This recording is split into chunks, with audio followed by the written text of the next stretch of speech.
నమస్తే అండి. నా పేరు Chitralekha. I'm also a writer అండి. సో, పద్మిని గారు వస్తున్నారు. She is on the way.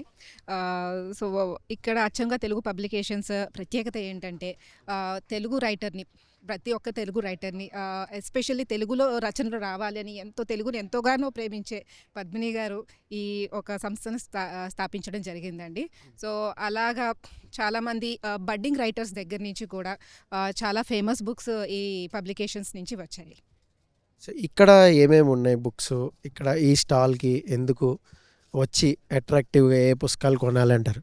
ఆహ్, సో, ఇక్కడ ప్రముఖ రచయితల దగ్గర నుంచి అంటే సో కాల్డ్ వెటరన్స్ దగ్గర నుంచి మనం తీసుకుంటే సుద్దాల అశోక్ తేజ గారి రచనలు ఉన్నాయి ఇక్కడ. యండమూరి వీరేంద్ర గారి రచనలు ఉన్నాయి.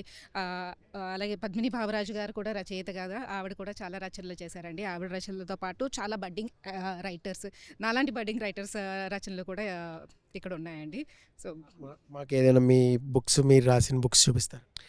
యెస్ అండి. ఇది నా ఫోర్త్ బుక్ 'సోలో' అని.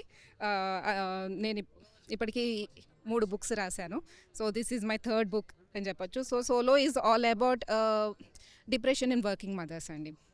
అంటే పోస్ట్ పార్టమ్ డిప్రెషన్ మనం అందరం చాలా నెగ్లెక్ట్ చేస్తాం. మీ ఇంట్లోనూ మా ఇంట్లో కూడా ఇది చాలా కామన్‌గా జరిగేదే. కానీ మనం ఎప్పుడూ అది అడ్రెస్ చేయలేదు. ఎస్పెషల్లీ వర్కింగ్ మదర్స్‌కి వచ్చేసరికి వాళ్ళు ఇంటా బయటే చేసే స్ట్రగుల్ ఏదైతే ఉందో అది అది అన్‌అడ్రెస్డ్‌గానే పోతుందనమాట. సో, వీ నీడ్ టు ఆ సిట్యుయేషన్‌ని అడ్రెస్ చేస్తూ అలాగే ఒక వర్కింగ్ మదర్ తనకంటూ ఒక స్పేస్ తీసుకోవాల్సొచ్చినప్పుడు ఎలాంటి పరిస్థితులు ఎదురవుతాయి? ఆమె వాటినన్నిటిని అధిగమించి స్పిటి వ్యాలీకి ఒక సోలో బైక్ ట్రిప్ మీద వెళ్ళి నేచర్ తోటి ఆమె ఎన్కౌంటరు. అక్కడి నుంచి ఆమె ఏం నేర్చుకుని ఎన్ని అనుభూతులతోటి ఎంతటి విశ్వాసంతోటి తిరిగి వచ్చిందనేది it's all about solo. So, beautiful concept అండి. సో, ఆల్ ది బెస్ట్ అండి.